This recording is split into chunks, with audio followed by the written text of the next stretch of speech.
जहां आज 2:15 मनोहर लाल खट्टर का राज तिलक होने जा रहा है। खट्टर के साथ दुष्यंत चौटाला भी उप मुख्यमंत्री पद की शपथ लेंगे। दूसरी बड़ी खबर महाराष्ट्र से है। यहां शिवसेना सीएम पद के लिए लगातार बीजेपी पर दबाव बनाए हुए है। शिवसेना के पास अब 60 विधायक हो चुके हैं, जिसके बाद उसका दावा और मजबूत होता जा रहा है। तीसरी खबर शुभ दीपावली। देश भर में जोर शोर से पूरे धूमधाम के साथ दीपावली की तैयारी की जा रही है। दीपावली का जश्न कल रात देखने को मिला और आज का जश्न और ज्यादा धमाकेदार होने की उम्मीद जाहिर की जा रही है। तो सबसे पहले बात खट्टर मंत्रिमंडल की, और इससे जुड़ी बड़ी खबर से इस खबर को आपको बताएंगे। मुख्यमंत्री और उप मुख्यमंत्री के साथ कुछ मंत्री भी शपथ ले सकते हैं, इस वक्त ये खबर मिल रही है। बड़ी खबर आपको बता रहे हैं। आज मनोहर लाल खट्टर ने हरियाणा के मुख्यमंत्री पद की शपथ लेनी है। उनके साथ दुष्यंत चौटाला उप मुख्यमंत्री बनेंगे, ये तय थे, लेकिन कुछ संभावित नाम भी सामने आ रहे हैं। खट्टर सरकार में अनिल विज का मंत्री पद तय है। इसके अलावा रेवाड़ी से एमएलए बनवारी लाल भी मंत्री बन सकते हैं। साथ ही इस लिस्ट में कंवरपाल गुर्जर का नाम भी शामिल है और दीपक मंगला को भी मंत्री बनाया जा सकता है। तो कई ऐसे चेहरे हैं जिन्हें आज मंत्री पद की शपथ दिलाई जा सकती है। और एक बार फिर से मनोहर लाल खट्टर प्रदेश की कमान दूसरी बार संभालेंगे, यानी कि मनो अगेन 2.0। आप देख सकते हैं इस समय हम मौजूद हैं हरियाणा राजभवन के बाहर, जहां पर पूरी तैयारियां जो है वो की जा रही हैं। और स्पेशली क्योंकि बड़ा ओकेजन है, ऐसे में मुख्यमंत्री मनोहर लाल खट्टर अपनी दूसरी टर्म के लिए जो है शपथ लेंगे। कल उन्हें विधायक दल का नेता चुना गया था। ये एलईडी स्क्रीन्स जो है बाहर रोड पर लगाई जा रही हैं, ताकि जो कार्यकर्ता यहां पर पहुंचेंगे भारतीय जनता पार्टी के, क्योंकि अंदर इतने लोगों की व्यवस्था नहीं है, तो ऐसे में उन कार्यकर्ताओं के लिए जो है ये एलईडी स्क्रीन्स लगाई गई हैं, जिस पर बीजेपी और जेजेपी के कार्यकर्ता जो है यहां पर इस शपथ ग्रहण समारोह को लाइव देख पाएंगे।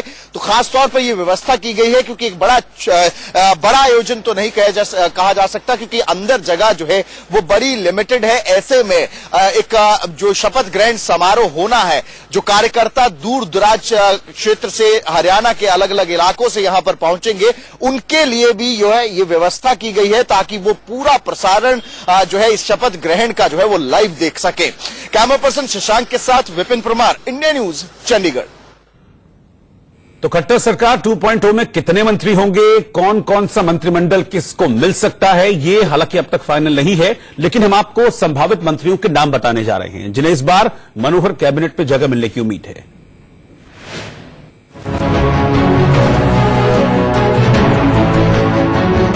हरियाणा में सीएम और डिप्टी सीएम के नाम हैं और दोनों दिवाली वाले दिन शपथ ग्रहण भी करेंगे।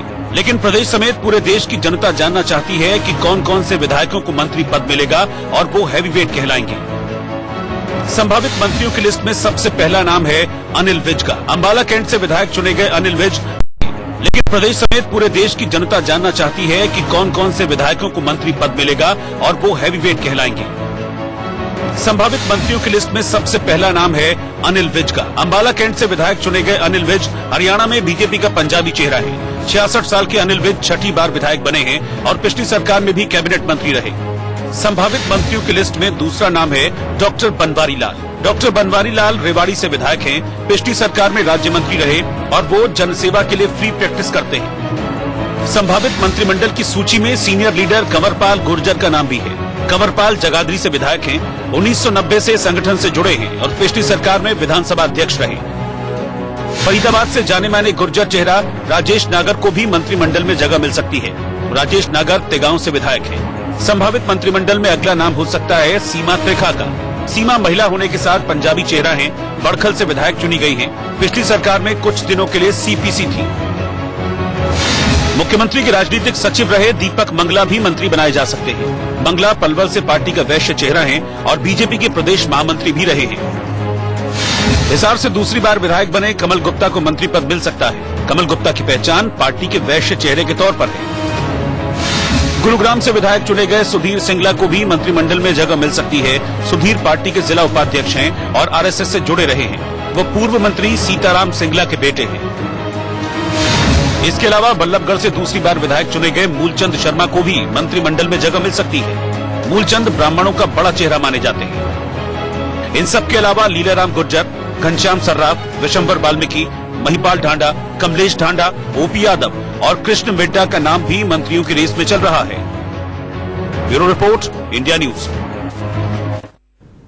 तो इस रिपोर्ट में हमने जो आपको चेहरे दिखाई है वो संभावित चेहरे हैं जो आज मंत्री पद की शपथ ले सकते हैं। आज शपथ ग्रहण समारोह है, उसको लेकर क्या तैयारियां हैं हम जानेंगे। हमारे संवाददाता सुमित दुबे इस वक्त हमारे साथ जुड़ गए हैं, चंडीगढ़ से हमारे साथ मौजूद हैं, सीएम हाउस के बाहर इस वक्त सुमित मौजूद हैं। सुमित, क्या हलचलें हैं वहां पर इस वक्त, क्योंकि तकरीबन 4 घंटे का वक्त रह गया है जिसके बाद मनोहर लाल खट्टर की दूसरी पारी शुरू हो जाएगी।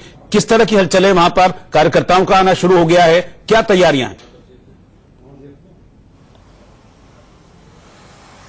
जी देखिए, जहां तक कार्यकर्ताओं का सवाल है तो कार्यकर्ताओं का पहुंचना राजभवन में शुरू हुआ है, जहां पर ये शपथ ग्रहण समारोह होगा। और ये एक थोड़ा सा एक लो की अफेयर रहेगा, जो हमें जानकारी मिली है। एक बेहद सादे समारोह में मनोहर लाल खट्टर को शपथ दिलाई जाएगी दूसरे टर्म की। हम इस वक्त मुख्यमंत्री के घर के बाहर है, ऑफिशियल जो इनका रेजिडेंस है उसके बाहर है। यहाँ पर थोड़ी हलचल है। थोड़ी देर पहले यहाँ पर बीजेपी के जो हरियाणा के प्रदेश अध्यक्ष थे सुभाष बराला, वो आए थे। तो संभवतः उन नामों पर चर्चा हो रही है, जैसा कि आपसे थोड़ी देर पहले आपने चर्चा की कि किन किन लोगों को मंत्री बनाया जा सकता है, किन को नहीं बनाया जा सकता है। यहाँ गौर करने वाली बात है कि इन्हें जेजेपी को भी अकोमोडेट करना होगा। एक मुख्यमंत्री का पद तो दुष्यंत चौटाला के पास जाएगा ही, साथ में एक कैबिनेट मिनिस्टर और एक एमओएस का पद भी जेजेपी के पास जाना है। तो उसको किस तरीके से इनको जाति समीकरण बिठाने हैं, किस तरीके से अकोमोडेट करना है, उसकी माथापच्ची हम कह सकते हैं कि इस वक्त सीएम निवास में चल रही है। जहां तक तैयारियों की बात है तो 2:15 बजे मनोहर लाल खट्टर को शपथ लेनी है। और एक खास बात यहां पर मैं बता दूं कि ये 2:21 का जो वक्त लिया गया है, जो वक्त चयन किया गया है, उसमें बहुत एक बड़ी बात यह है कि ज्योतिष से परामर्श करने के बाद ये वक्त दिया गया, क्योंकि इनका मानना है, जो जिन ज्योतिषियों ने सलाह दी है मनोहर लाल खट्टर को, कि यही वो वक्त था दीपावली के दिन 2:21 जब भगवान श्री राम 14 वर्ष का वनवास काटने के बाद अयोध्या नगरी में वापस आए थे। ऐसा ज्योतिषी का मानना है और यही उन्हें सलाह दी गई है, जिसकी वजह से ये वक्त चुना गया है शपथ ग्रहण के लिए। अच्छा सुमित, क्या ये जानकारी मिल पा रही है, जैसा आप बता रहे हैं कि नामों को लेकर तो माथापच्ची चल रही है, कितना बड़ा मंत्रिमंडल हो सकता है, या सीएम और डिप्टी सीएम के अलावा और कितने मंत्री आज शपथ ले सकते हैं? कोई संख्या इसकी सामने आई है? और एक चीज तो और है, माथापच्ची तो करनी पड़ेगी क्योंकि कई बड़े मंत्री इस बार चुनाव भी हार गए। जी हाँ, बिल्कुल। और बहुत बड़ी बात यहाँ पर यह है कि हरियाणा में जिस तरीके से चुनावी जो नतीजे आए हैं, उनमें जाति समीकरणों का बहुत ज्यादा इंपॉर्टेंस रही है। और उसी के मद्देनजर काबिलियत को भी देखना होगा और उसके साथ साथ जाति समीकरणों को भी देखना होगा। एक बात यहाँ पर है कि जो बड़ा समुदाय है यहाँ पर, जाट समुदाय है, उसके सेटिस्फाई करने के लिए या उसको प्लेकेट करने के लिए उप मुख्यमंत्री पद तो जेजेपी के पास चला गया है। तो जेजेपी को भी जो दूसरे कैबिनेट मिनिस्टर होंगे उनके, वो कौन से होंगे, किस जाति के विधायक का नाम वो रिकमेंड करेंगे या एमओएस का नाम रिकमेंड करेंगे, ये देखना होगा। और खुद मनोहर लाल खट्टर को, क्योंकि पिछली बार तो मेजोरिटी थी तो उनके पास फ्री हैंड था और बहुत आसानी के साथ उन्होंने मंत्रिमंडल का चयन कर लिया था, लेकिन अब निश्चित रूप से उनके लिए बड़ी दुविधा बड़ी और माथापच्ची वाली बात है। और यही हमें जो अनुमान लग रहा है कि सुभाष बराला के साथ जो प्रदेश अध्यक्ष है, यही सब कुछ डिस्कशन मनोहर लाल खट्टर का चल रहा था।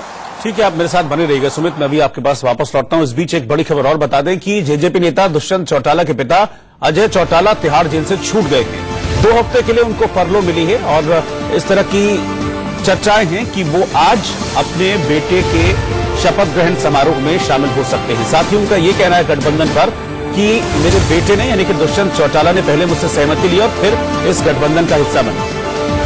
उन्होंने कहा कि दुष्यंत ने 11 महीने में संगठन खड़ा कर दिया है। कार्यकर्ताओं की और उसकी मेहनत है।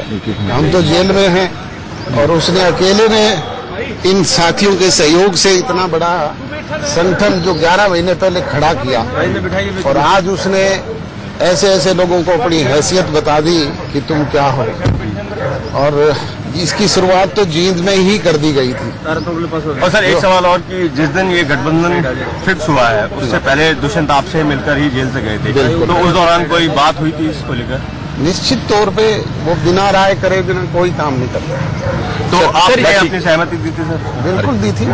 और सर अब जैसे तौर पे उस कांग्रेस के साथ तो हम जा ही नहीं सकते जिसके जन्मजात विरोधी हैं, जिसके जन विरोध में ही पैदा हुए हैं। और सर इनेलो को लेकर आपका क्या वो रहेगा, मतलब जैसे आप वो आपसे अलग मैं तो एक ही बात पहले दिन, जिस दिन बाहर आकर के कही थी, यही कही थी कि हम रीथिंक करने के लिए मजबूर कर दें। हालात ऐसे बना देंगे कि चौधरी ओम प्रकाश चौटाला जी और इनेलो अपने फैसले पर रीथिंक करें कि उन्होंने गलत निर्णय किया, जिसका परिणाम आज प्रदेश की जनता को जहां भुगतना पड़ा वहीं परिवार को भी भुगतना पड़ा। और मैं तो अब भी यही कहता हूं कि परमात्मा उन्हें सद्बुद्धि दे, वो रीथिंक करे, वो आए, वो स्वागत है, हमारे बड़े हैं, हम उसी तरह का सम्मान और इज्जत उनका बढ़ाए। यानी कहीं ना कहीं आप समझौते की बात भी करते हैं, परिवार में भी बिल्कुल, मैं सदैव इस बात का पक्षधर हूं कि कभी परिवार में बिखराव से कोई फायदा। सुमित दुबे लगातार हमारे साथ बने हुए हैं। सुमित, क्या इस बात को लेकर कोई चर्चाएं हैं? क्योंकि ऐसी चर्चा चल रही है कि शायद अब अजय चौटाला भी शामिल हो सकते हैं अपने बेटे के शपथ ग्रहण में। आप तक कोई खबर पहुंच रही है ऐसी? जी, अभी तक तो इस तरह से नहीं पुष्टि नहीं हो पाई है कि वो शामिल होंगे, लेकिन जिस तरीके से उनको फरलो दिया गया, जैसे ही भारतीय जनता पार्टी और जेजेपी के बीच में गठबंधन का ऐलान हुआ, जिस रात को ऐलान हुआ और दूसरे दिन खबर आ गई कि अजय चौटाला को फरलो दी गई है 2 हफ्ते के लिए, तो इससे सीधा सीधा अनुमान लगाया जा सकता है कि इतनी जल्दी में, इतनी तेजी के साथ अगर उन्हें फरलो दी गई है तो निश्चित तौर पर वो इस शपथ ग्रहण समारोह में शामिल होने की उनकी संभावना बहुत ज्यादा है। चूंकि वो जेल से बाहर आ भी चुके हैं, तो फिर दिल्ली से और यहाँ हरियाणा में आने के बाद फिर इतना बड़ा जो उनके लिए, उनके परिवार के लिए, खासतौर से उनके बेटे दुष्यंत चौटाला ने जो अचीवमेंट हासिल की है इन चुनावों में, तो ऐसे में अगर वो उस मौके के गवाह ना बने तो ये बहुत ही मुश्किल होगा ये कहना कि शायद ना बने।